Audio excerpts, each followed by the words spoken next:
Good evening, ladies and gentlemen, and welcome along to our first Dean's Lecture in 2018. It's fantastic to have such a big crowd here, and I thank you for coming along. I'd like to start by acknowledging the traditional owners of the land upon which we meet tonight, who are Wurundjeri people from the Kulin Nation, and acknowledge their ancestors past, present and emerging, and also pay my respect to any Indigenous Australians that might be present. For those of you I haven't met, I'm Jim Waterston, the new Dean, and I'm loath to refer to the old Dean, but I'd like to acknowledge Field Rickard, who's in the audience with us, my predecessor, who's had a long history here and has certainly been very familiar and front and centre for our Dean's Lectures in the past. In fact, my only association, I think, with the Graduate School of Education previously was to attend a few Dean's Lectures at the invitation of Field, so it's wonderful to be out the front and have Field sitting here as well, so welcome along Field and to everyone else. Can I also acknowledge Professor Leslie Farrell for her support in helping me to select our presenters of the Dean's Lectures for this year, and Leslie's away on holidays, which is great for her, but I'm sure she would have loved to have been here. So it is my great pleasure to introduce Professor Marc Brackett tonight. I had a little opportunity this afternoon to spend 30 minutes with Marc, and so I kind of thought it was a bit of a personal counselling session by the time we finished. I'm not sure that talking about my regulation of emotions and my emotional intelligence, I kind of figured with the crowd here, I count for two people, because there's my rational self that's turned up tonight, but there's also that certainly emotionally unregulated person that also lives in my body and fights for space, that kind of person that cries when Dean and Tracy break up on Married at First Sight, those kind of things. So I've brought both of them along tonight, and I'm hoping Marc can settle it so that the rational person takes over. I do have the pleasure of introducing Marc, and I'm going to just read this so that I get it right, because he's got an illustrious history and past record, and listening to his story about his school experience and the way that he's been able to use that experience to motivate himself and to be able to bring about better opportunities for young people as he's gone forward, I think is quite inspirational. Marc's research has focused on the role of emotional intelligence in learning, decision-making, relationship quality and wellbeing. Marc has received numerous awards for his research on social and emotional learning, and is a distinguished scientist on the National Commission of Social, Emotional and Academic Development. Marc has pioneered an evidence-based approach to social and emotional learning that has been adopted by over 1,500 public, government-funded and private schools in Australia, China, England, Italy, Mexico, Spain and Sri Lanka. And talking with Marc, that number of countries and number of schools is growing all of the time as people discover this work and realise how important it is in that school sector. So it's great to have Marc along, but also great to have Marc working with Australian schools and being able to change some of the trajectory of young people's lives. Marc's level of expertise is not only sought in schools all over the world, but also in workplaces.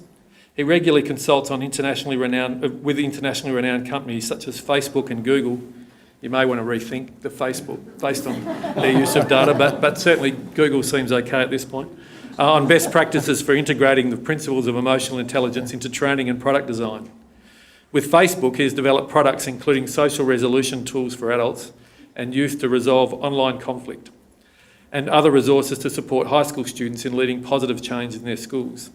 If you're not impressed yet, Marc also holds a 5th degree black belt in the Korean martial art of Hapkido. So anyone gets out of line tonight, expect to be put back into line very quickly.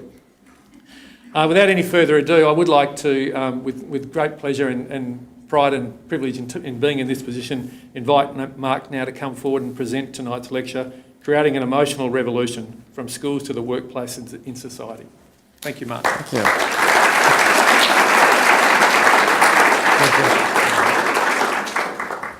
God, that's a nice introduction. Thank you. So how are we feeling tonight? Good? That's your emotion language? First, I want to thank Erica Freidenberg, because if it wasn't for Erica, I would not actually do any work in Australia.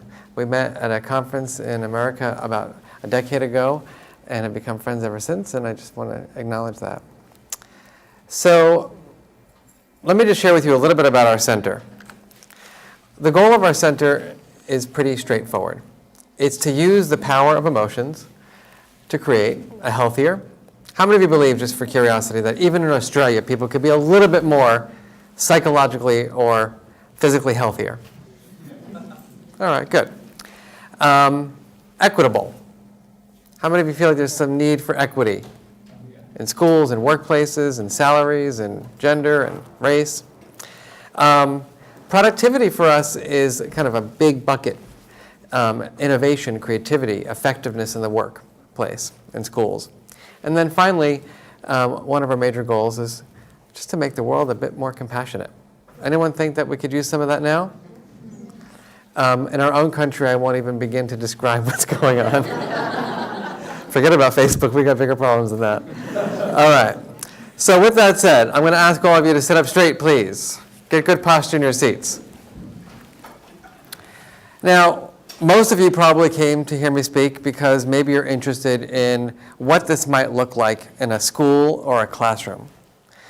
And that's where my work is primarily. But what I want to do is get really narrowly focused right now. I'm going to ask you to take a moment and just think about a child who you know. Your own child, if you're a teacher, maybe a student in your school or classroom. And I'm going to ask you for the next 1 minute to become that child. So I'm going to ask you to live vicariously through that child. Okay? You can close your eyes if you're comfortable. I think we're in a safe place, but you don't have to. Please take a nice long inhale. I can't even hear you breathing. All right, let it go. Just relax. It's like 6 o'clock in the morning, and you wake up as this child. How do you feel? Just in your head, in your mind. Are you waking up in a beautiful home or a home that doesn't look so great? Do you have parents or do you not have parents? Who's taking care of you? It's breakfast time. What are you having for breakfast? Is it a healthy breakfast? It is an unhealthy breakfast. How are you feeling at breakfast? Rich conversation, no conversation, being yelled at, screamed at? Maybe you're out for breakfast at a cute little place in South Yarra having your poached eggs with gluten-free toast and smashed avocado and paying $25 and having acid reflux just from the thought of paying that much money for breakfast like I had this week. Or maybe not. Maybe you're not eating breakfast. Maybe you're getting something quickly because you don't have the resources to have a healthy breakfast. All right, now you're on your way to school. What is the commute like for you? Is it easy or is it difficult? You arrive at your school. You open the door and you walk around. Do you feel welcome or do you feel unwelcome? Do you feel excited about learning that day or do you feel kind of like whatever? Class 1, Class 2, Class 3. How are you feeling? From maths to science, social studies, whatever you're learning, how are you feeling as a student in that classroom? What are your relationships like with your different teachers? What about your peer group? How are you feeling? It's lunchtime. How's it going for lunch? Enjoyable lunch, healthy lunch, unhealthy lunch? Are you interacting with other people? Are you sitting alone? Are you looking for a seat? Are you being excluded? Are you connected? Afternoon, more classes. Tests, no tests. Maybe you don't even care about the tests. It's the end of the school day. Where are you going? After school program? Walking on the streets? Tutor? Home? All right, you're home. What are you doing?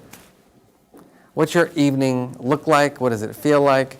Who are you looking at? What are you talking about? Homework? No homework? Maybe you don't care about your homework. Late evening. What's going on? Are you alone or are you with your family?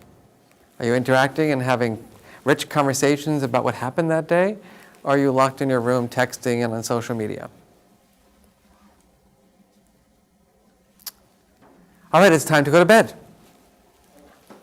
You're getting into bed, you're putting your head on your pillow.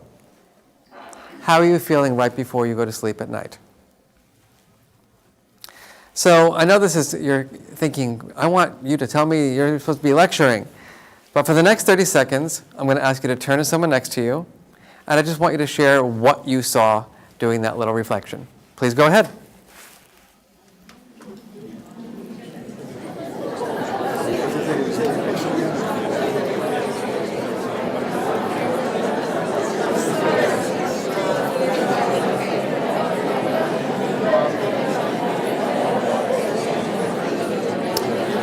Okay, let's come back together, please.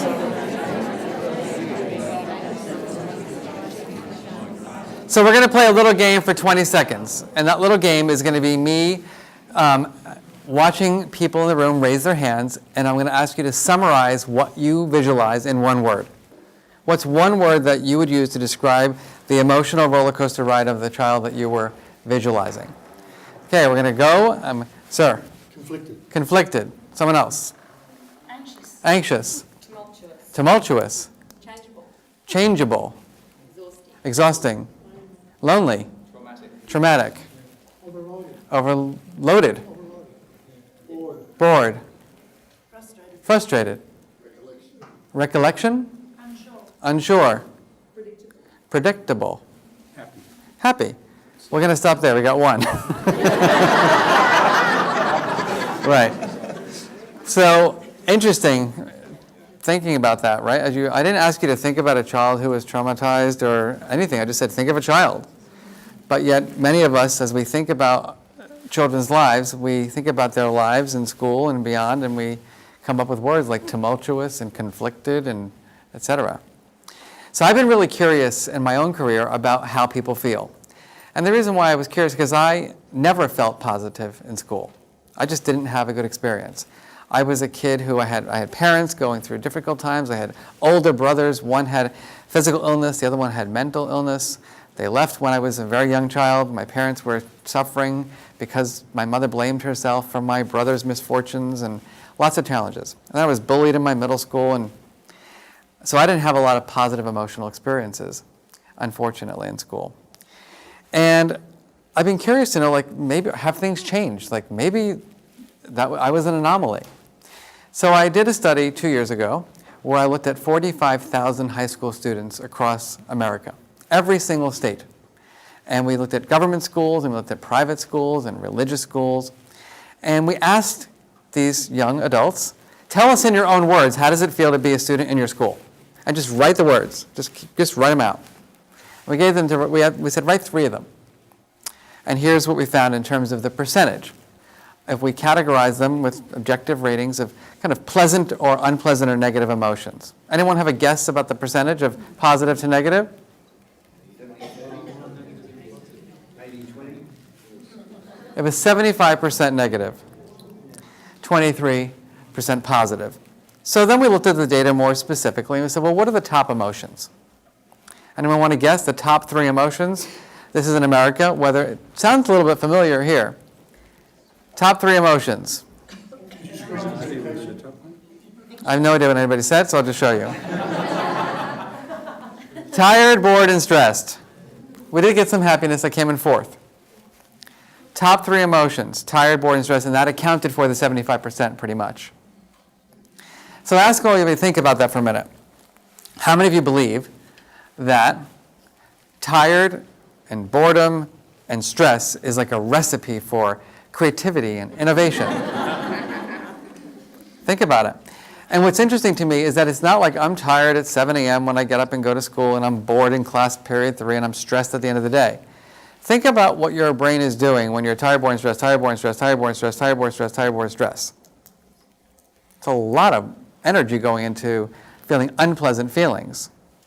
Now, I work at a university that you've heard of before. It's called Yale. It's very much like this university, except our university costs a ridiculous amount of money to go to. It's about $70,000 US a year to be a student in our school. And I figured that, my goodness, if you go to Yale, you must be like the happiest crayon in the box. So what do you think are the top 3 emotions of our Yale undergraduates? No. You can't be bored if you take my class, right? There's not a lot of boredom. Okay. But stressed and overwhelmed were the top 2. Now, we also went to look at the data for both high school students and college students, and we wanted to look at the data, kind of disaggregate it a little bit. So we started to look at things like gender identity. The partner that I had in this research project was someone who was able to get me a large sample of diverse students. It was the pop singer Lady Gaga and her foundation. So she was able to get the message out about the study, and within 1 month, we got about 10,000 LGBTQ students. And we asked them, so tell us, the same questions. And then we compared them to the the gender conformist, or the typical gender. And what we find is the following. It's hard to see a little bit, but the yellow or the orange represents males, the reddish color represents females, the blue represents children who identify as transgender, and the darker color, the reddish darker color, represents people who see themselves as more gender diverse. And as you can see, the more kind of complex your gender identity is, the less happiness you have, the more anxiety you have, and the more depression you have. Same thing goes for sexual orientation. So the more diverse you see yourself in terms of your sexual orientation, from heterosexual to lesbian, gay, to bisexual to other, same pattern. We just finished publishing these studies and looking at different aspects of students' lives. Now, if you go into socioeconomic status, which I think is an important factor to look at, this is why I think looking at discrete emotions is important and not looking at global emotions.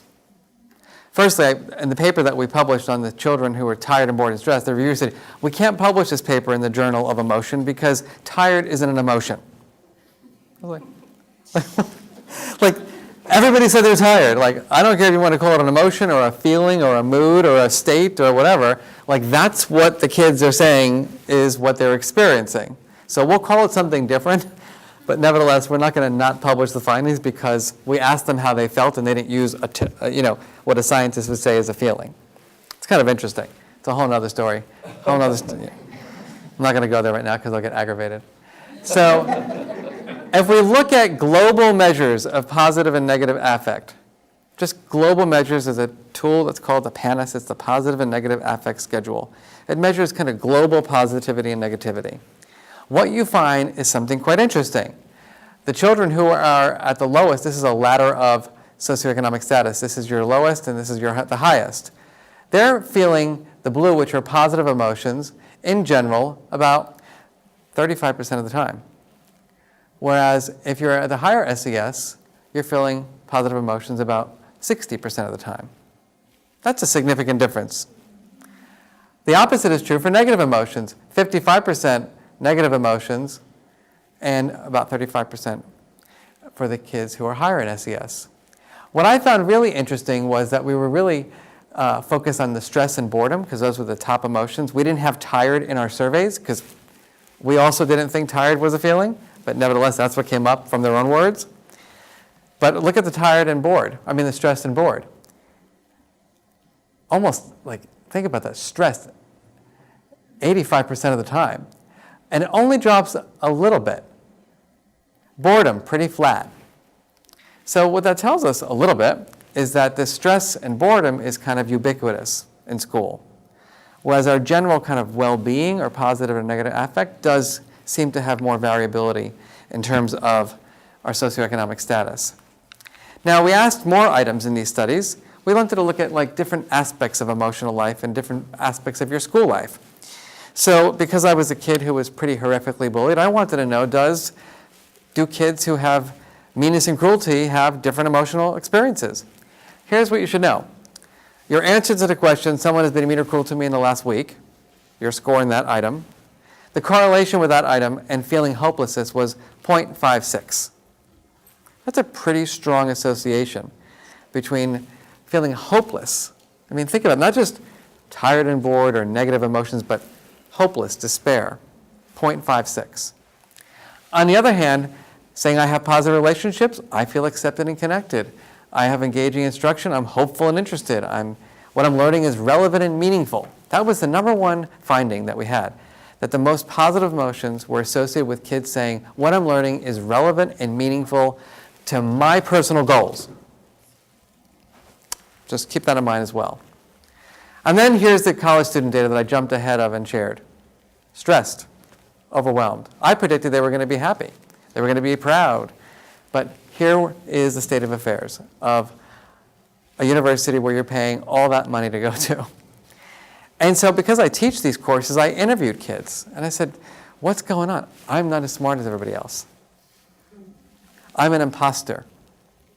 Huge problem. I got in, I was lucky. I was one of the lucky ones, right? I was I went to this, I was valedictorian of this kind of school, but they went to that school. My father is not a senator. My father is not this famous person. I can't believe how much people work here. They just work all the time, like nobody sleeps. Endless amounts of stress. Even in my own course, when I ask students to think about this work, they say things like, I don't know, I get it, but I'm not going to do it. I'm like, what do you mean you're going to do it? Like one of my students last year, she said to me, now you're asking me to write breathe on my to-do list. It's crazy. And then they said to me, well, when I get into law school or medical school, that's when I can use these strategies of emotional intelligence. Right? I said, I work with those students. Let me tell you that you're not got much to look forward to. And then it's no, when I work with the medical students, no. Once I get my internship. And think about it, everybody's waiting to experience more pleasant emotions until the next phase of their life, and then you end up, as we know where. When we ask students how they want to feel, they're pretty straightforward. They want to feel happy, inspired, accomplished, proud, and challenged, and the list goes on. All right, so that's the state of our students, high school students and college students. So I went on to study teachers. I'm really interested in teachers' emotional lives. So what I did was I got a grant, and I worked with a group, and we studied 6,000 teachers last year. And we asked the teachers the same exact questions we asked the kids, some modifications. What do you think are the top emotions of our nation's teachers? Everybody's so optimistic. I thought you were into positive psychology here. There is the teaching profession in the United States. Frustrated, stressed, overwhelmed. There is some happiness. But 66 to 70% of the emotions were categorized as unpleasant or negative emotions. Top one was frustrated. When we asked them why, they felt they were inadequately prepared to deal with the emotional challenges that they have in their classrooms, with classroom management, that they felt like they weren't appreciated by their administration, that they had constant changing in this thing and that thing, and they can never get themselves kind of prepared. So we wanted to go a step further with our teachers, and what we did was we looked at their climate of their school. So school climate can be measured in a number of ways. The way we assessed it in this particular study was really around the relationships that they have with their supervisors or their principals and their peers, and as well as their students. So in general, the relationship quality they perceive having in their school. And what we found was that that was the single number one predictor of their negative emotional states.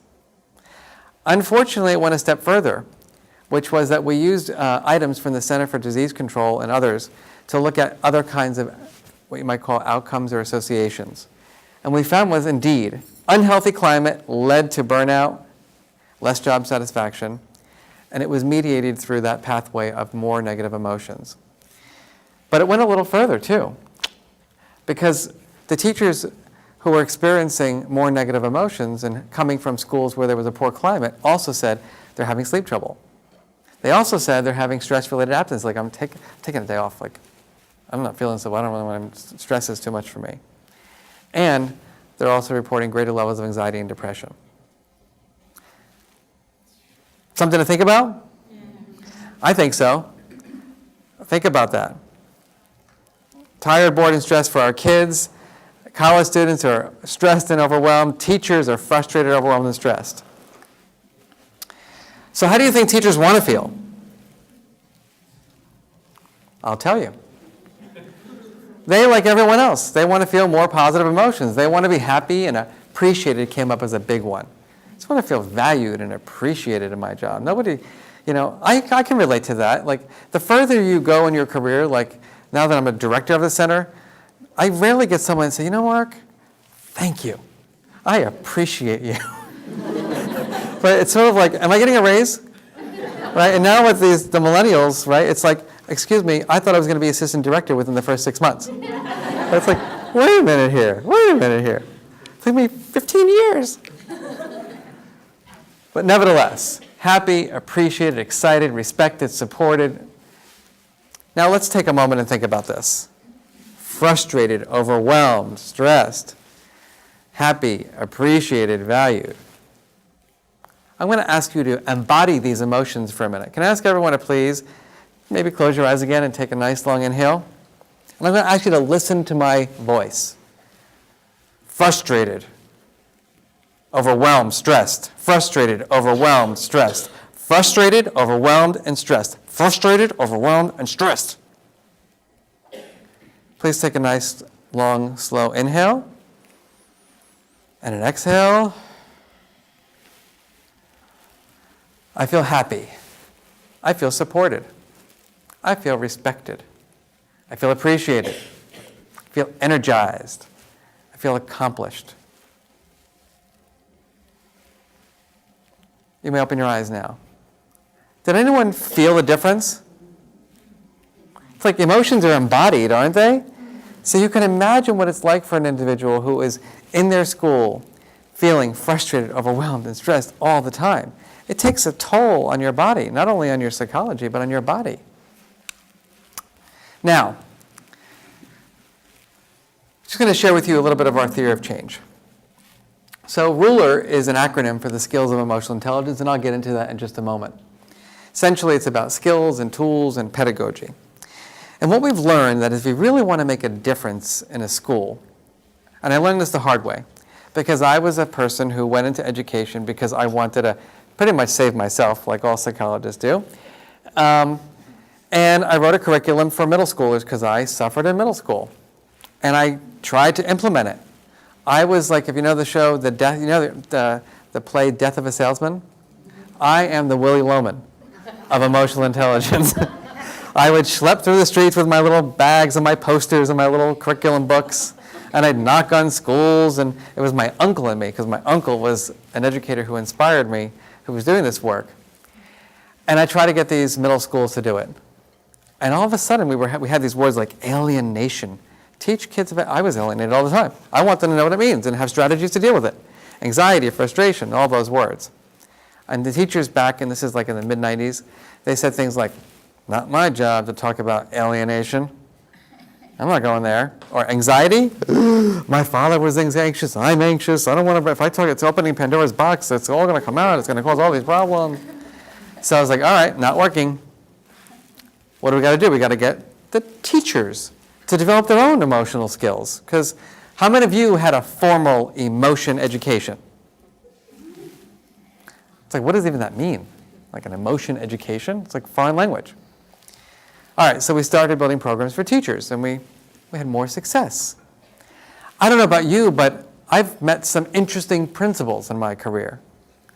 Principals who say, I want to introduce you to Marc. He's going to be teaching all of you how to regulate better. and then they leave to go to office. I'm like, that's not going to work. Like, that's not going to work. And then the teachers would come up to you and be like, my principal told us basically, like, you're here because, whatever, but, like, we can't do this until after the test in May. Like, well, the school year ends in June. So, like, it's August. Like, I don't know. Like, I think I'm wasting my time. So then we said, all right, we got to get those principals. Got to train those principals. All of a sudden, we had more luck.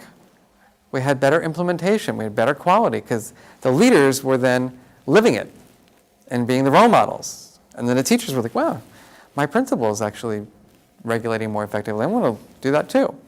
And then the teachers were more motivated to do it in the classrooms. And then we got offers to do districts like New York City. And I had the superintendent of special education come up to me. She's like, Marc, I want this in 350 schools across the 5 boroughs. And I was like, I don't know how to do that. I have no idea. So we said we got to build the systems and train the trainers, and so we started realizing that it wasn't about the program, right? It had nothing to do with the program. It was really about infusing emotion science, emotion skills and tools into the immune system of the school. And that's what we discovered, and it took us way too long to figure it out. That's about training leaders and educating staff. It's about, yes, you got to integrate it into classroom instruction. Yes, you have to also make it part of the policies. Because I was in schools where these teachers were doing such a great job with it, and then if the kids got into a fight, go into the principal's office, and the principal's going to yell at the kids and suspend the kids. It's like, wait a minute here, like, we're teaching the skills here, but like this person doesn't get trained, they don't know what to do. So that's a weird message. There's no common language and common training for all stakeholders. And then you've got to get the families involved too. Because if we don't teach families, then the skills don't continue at home. And then what we find is that 3 things kind of emerged in terms of our work. 1, you got to work on people's mindsets around emotions. It's unbelievable, but not everybody believes that how people feel matters. So, I mean, it's crazy. I shared last night a story. So at my own university, I'm in the Department of Medicine, and one of the chairs of the surgery department asked me to give a talk. And he said, you know, the surgery department, they could really use some training. Not a problem. So I decided, yeah, sure, I'll do it. I give a talk, something like this, to the surgeons. At the end of my talk, which I thought was pretty good, older surgeon gets up.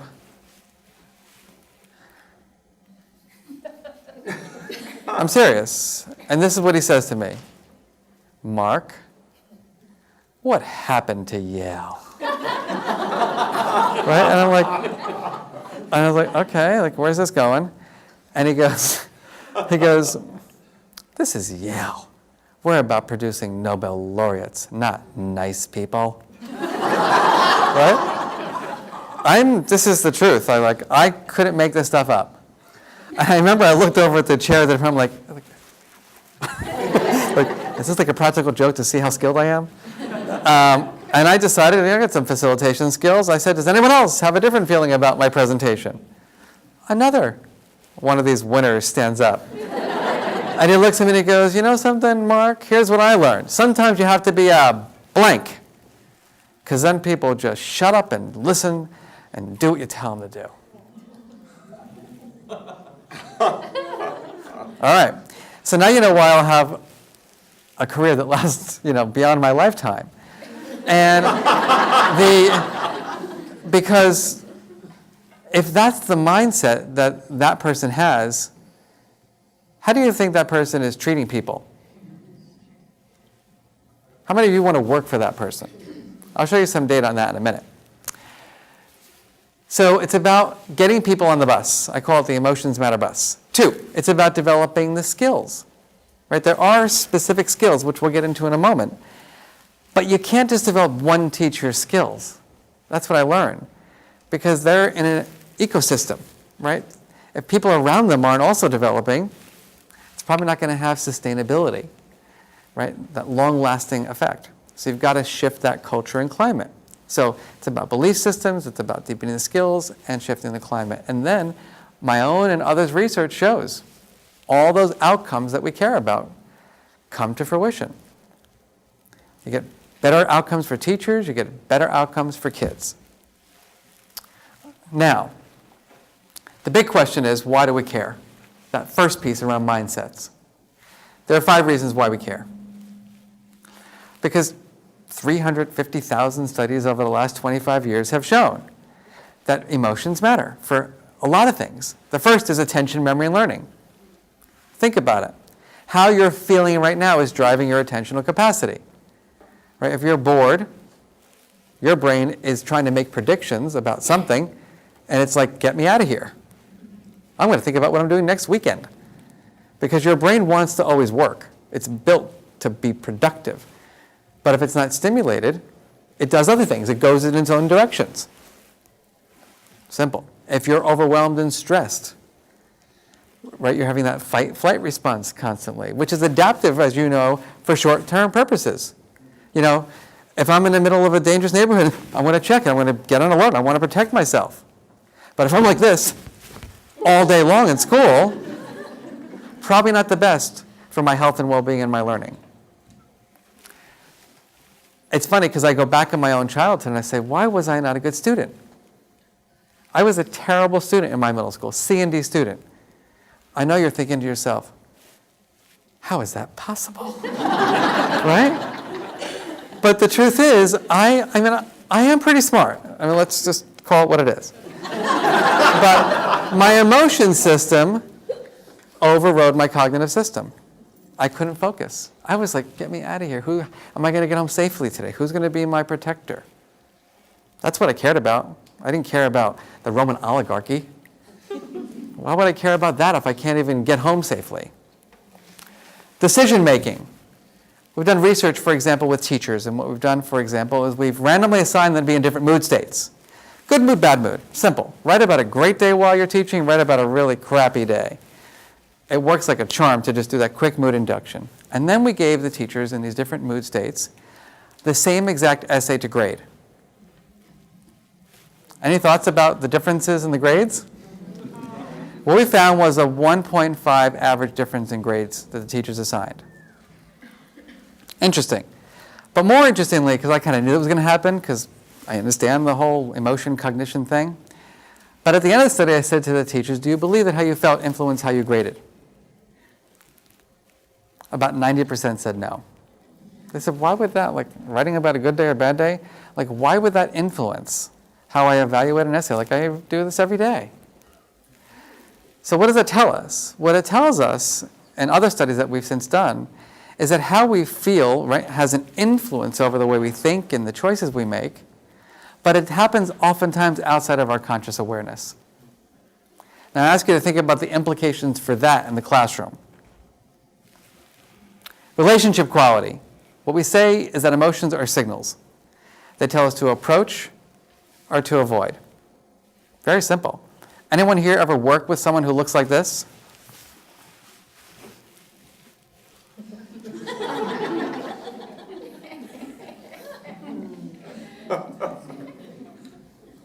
And how many of you, when you're looking at my facial expression, is saying, I just want to work with Marc for the rest of my life, right? You don't want to be around people that display those kinds of emotions. Why is that? Because they send signals. They say, avoid, avoid, avoid.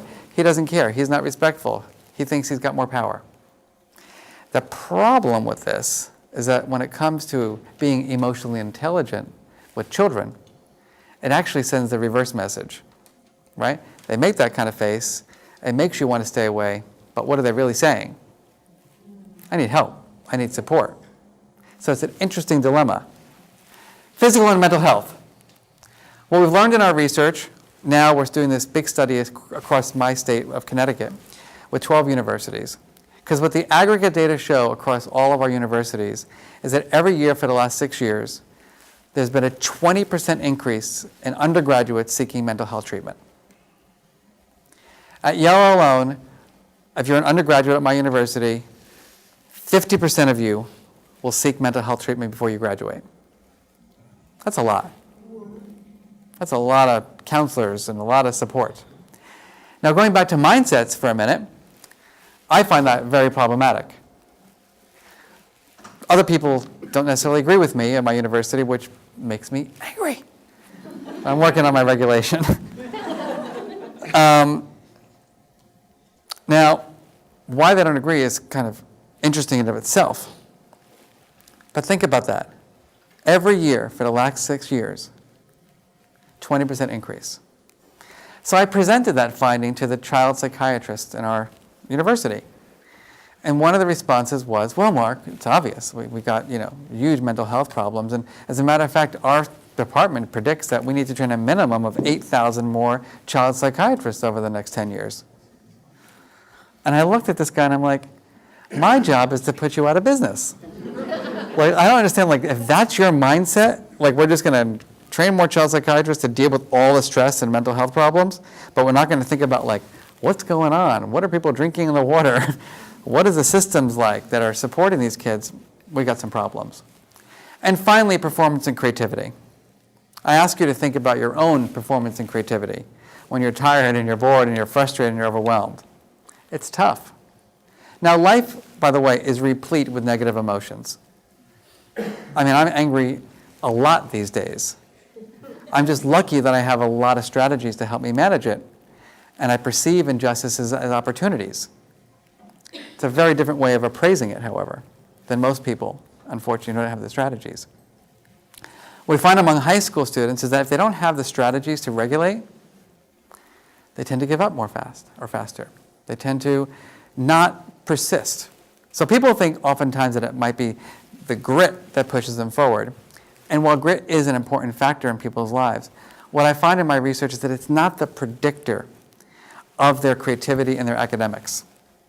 It's the emotion regulation. It's having a wider range of effective strategies to support them in dealing with the disappointment, the frustration, the feelings of being overwhelmed, the anxiety, the negative feedback. Has anyone here ever gotten harsh feedback?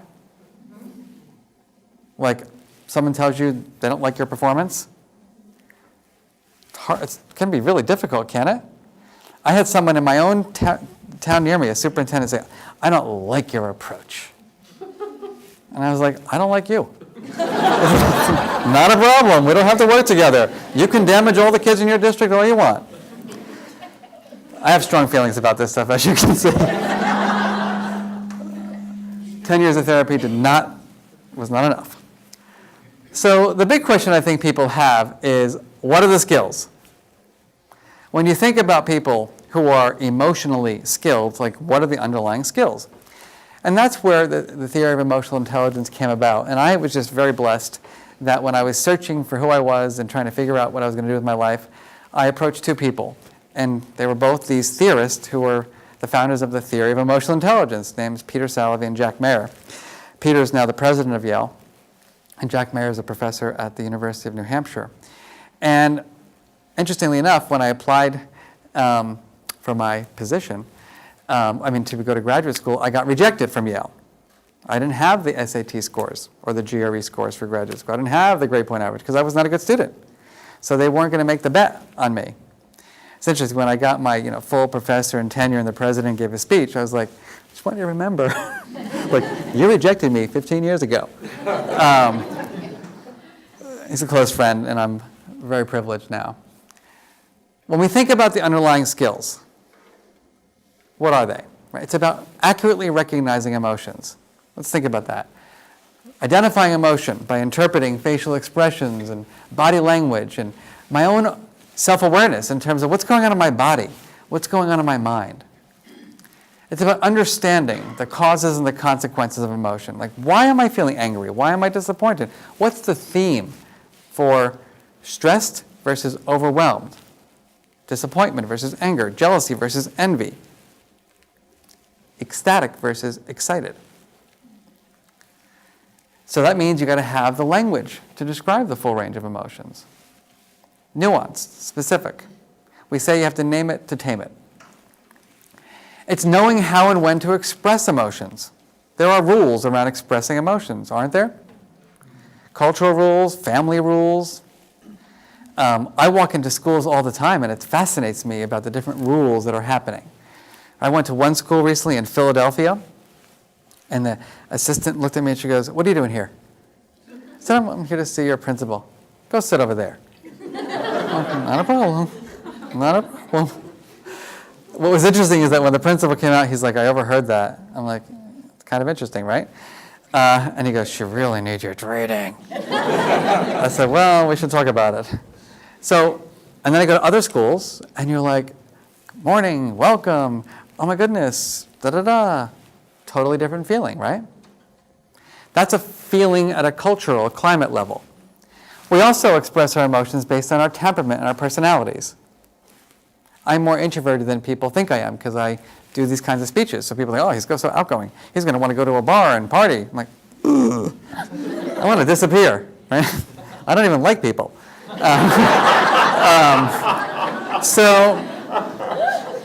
I like people, but I just don't like to be around them for too long.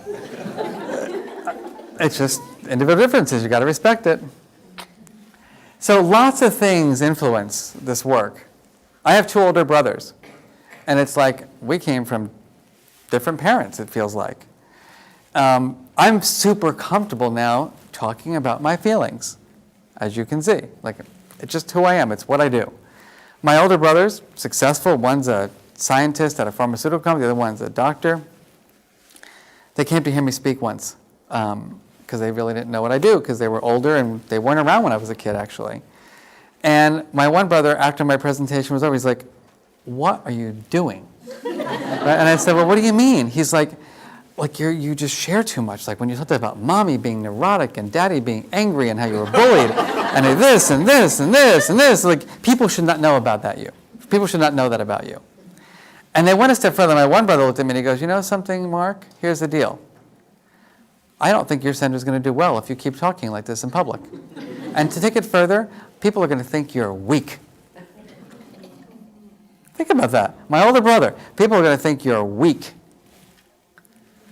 And I looked at my brother and I said, "Hey, Dave, like in my department, we call that projection." Right? Like, I'm doing okay. I'm doing okay. So we have to think about this, right? It's very layered. It's like personal, it's social, it's cultural. I say be a scientist, not a judge. Go in as the learner, not the knower, and you'll make less mistakes. Because the goal is not to always be correct. It's about making fewer mistakes. Which leads us to the big one, the regulation of emotion. You could spend months, if not years, talking about emotion regulation. The way we think about it is it's the thoughts or the cognitions and the actions or the behaviors that we use to prevent unwanted emotions. So being anticipatory, kind of antecedent focused in a James Gross model of emotion management. Reducing difficult ones. As teachers, don't we have to sometimes just create emotions? Like, we gotta go do this and just put the music on and change the atmosphere. Sometimes you want to just maintain a positive emotion or a negative emotion. It's interesting because a lot of people want to pull the negative emotions away, don't they? I lost two very important, I lost my dad 3 years ago and my uncle 2 years ago, both important people in my life. And it was amazing to me how many people just came up to me and were like, I had this one professor, it was my best ever. He came up to me and he's like, "I heard about your dad." I said, "Yeah, thanks." He goes, "Aren't you glad you teach those skills?" And I was like, "I don't really understand what you're talking about." And it was like, his message was like, regulate, get rid of the feeling, right? Get rid of the feeling. That's a mindset, right? We got to get rid of our negative emotions. Negative emotions are bad. Completely wrong way of thinking about emotions, right? All emotions have utility. We just don't want to feel them all the time, right? We don't want to be anxious all the time, but a little anxiety, not bad for planning a party. I like when my assistant's like nervous about the event. Just a little bit. I don't want to have a breakdown, but I want her to be a little nervous. She's going to be more detail focused. So, what do we know about kids and adults? Well, for children, we find is that those who are lower in emotional intelligence look like the column on the left. Those who are higher in emotional intelligence look like the column on the right. Lots of studies. Now, I've been really interested in principals' emotional intelligence. So what we did is a study where we analyzed the principals' emotion skills, and then we had all the teachers take our emotional intelligence surveys. So remember earlier I showed you frustrated, overwhelmed, and stressed for the teacher population? Well, now let's take a look at these data. When you disaggregate them, and you take a low emotionally intelligent principal and a highly emotionally intelligent principal, and let's see if there's a difference.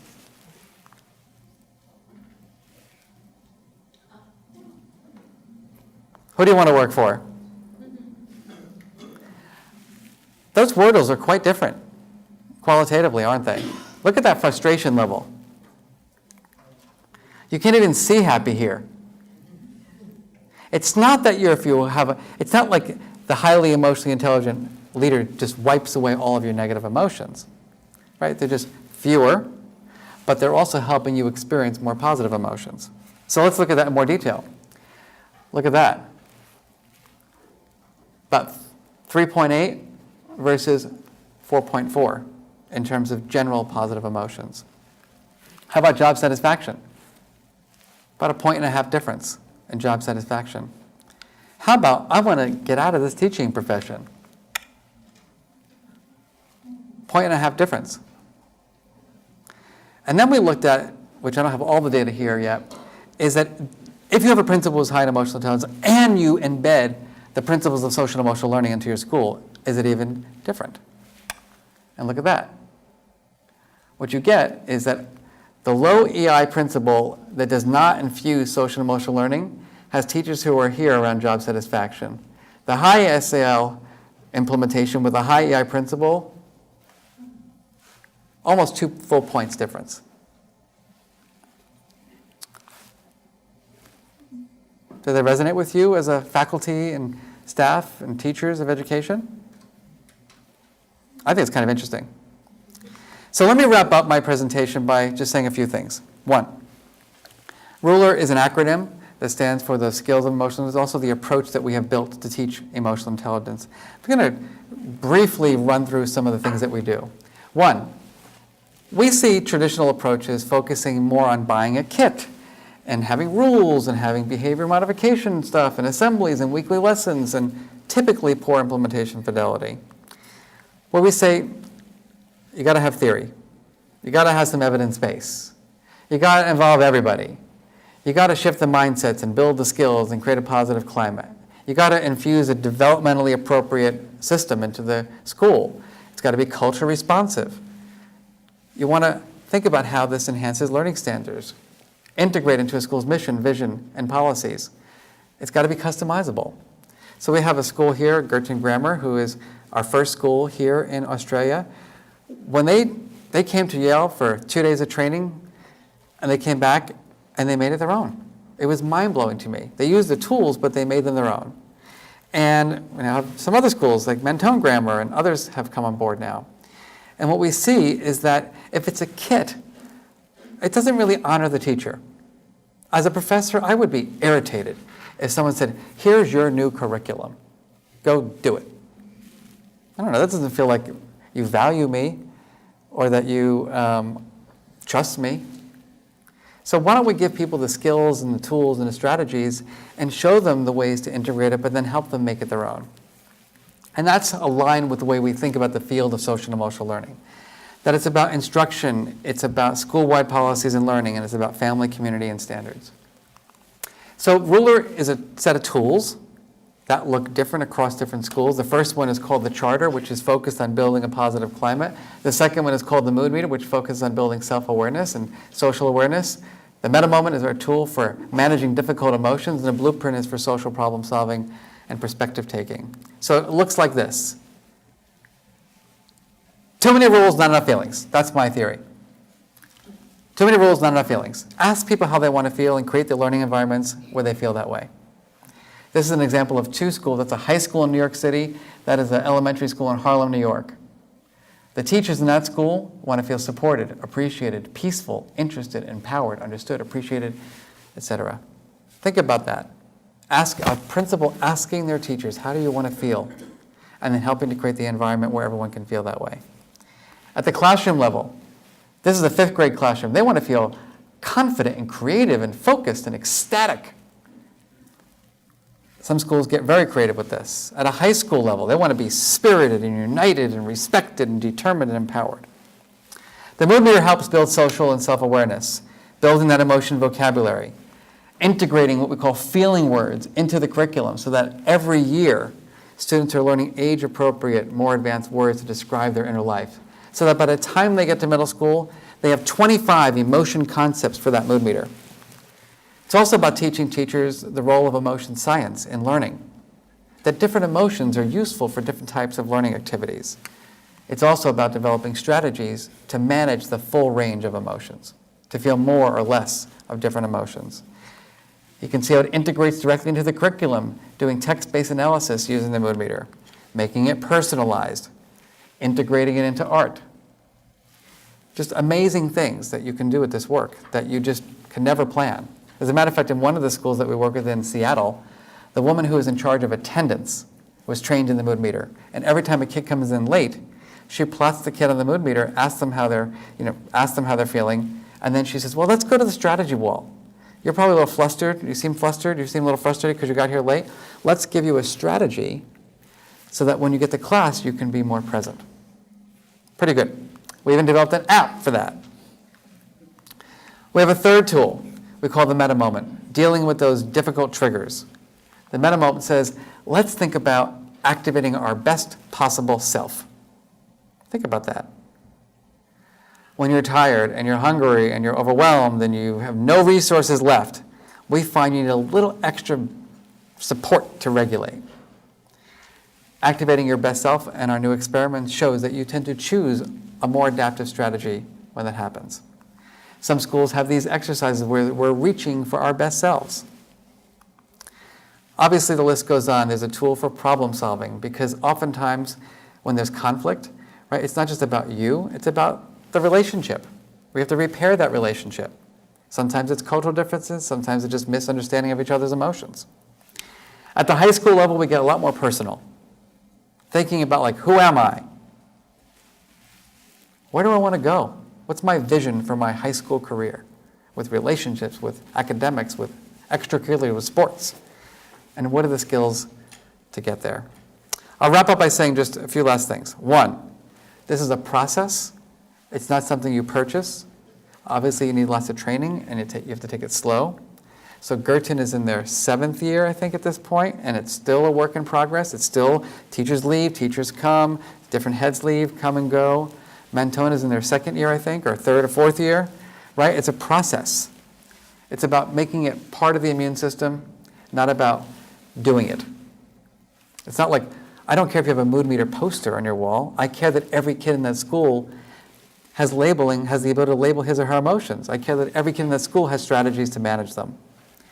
So you can see it's from getting district leaders in the states from like big districts to introducing it to building teams to training educator staff to classroom integration families to embedding it into the policies.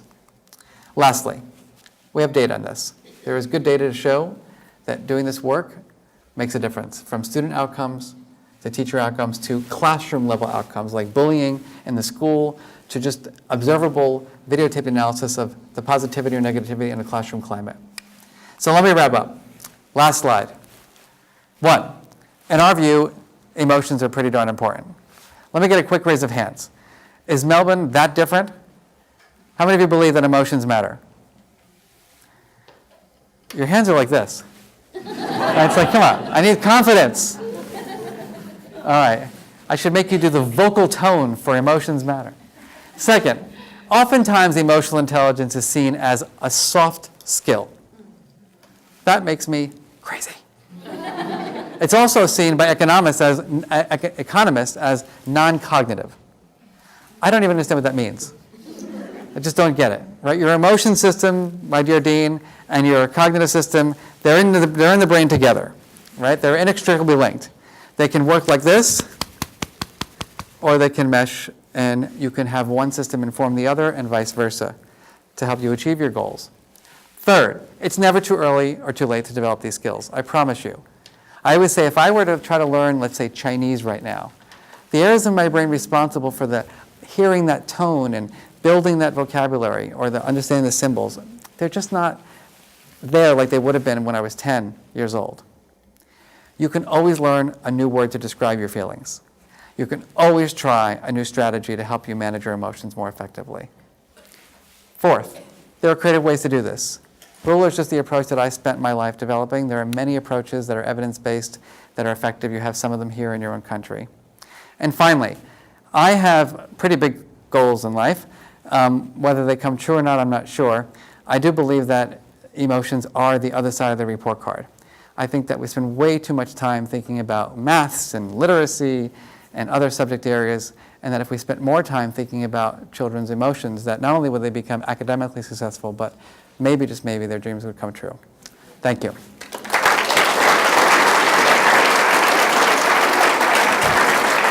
Thank you. I think my name's Erica Frydenberg, and I'm a colleague of Marc's, as you heard, located in the Melbourne Graduate School of Education. One word that you didn't use, one emotion word, was entertained. Oh. And I think we have been entertained. At the same time, I think, firstly, I wanted to say, Jim, thank you very much for inviting Marc. And I was going to use the word, we're so honoured to have Marc for the First Dean's lecture. But really, Marc is not the sort of person that we say honoured. I think we say thank you, you're appreciated. Thank you. See that? Just to use your own words, I've heard Marc talk on many occasions, and he comes from Yale, and Yale is, and he's made an allusion to the fact that real emotional intelligence has emanated from Yale University. Those of you who are psychologists, Salovia Mayer, really started this work at Yale, and obviously it's being continued in a grand way. Marc has been in Australia a number of times. He's referred to the wonderful work that Girton's doing, Mentone. There are some amazing developments also, because Marc's just done 2-day workshops, and I happened to hear a few snippets and meet a few people. Tasmania, Cobram, Shepparton are already on board. And why I want to say that to you, because I know that Bridgeport, Connecticut, where Marc has done a lot of work, and that's close to Yale, is a really complex socio-economic community. But some of our complex socio-economic communities are also looking at this work, which is really very promising. So Marc, thank you. You're really appreciated. We'd love to have you back. Thank you. And I'm sure you will be back in Australia. Thank you. Thank you, everybody.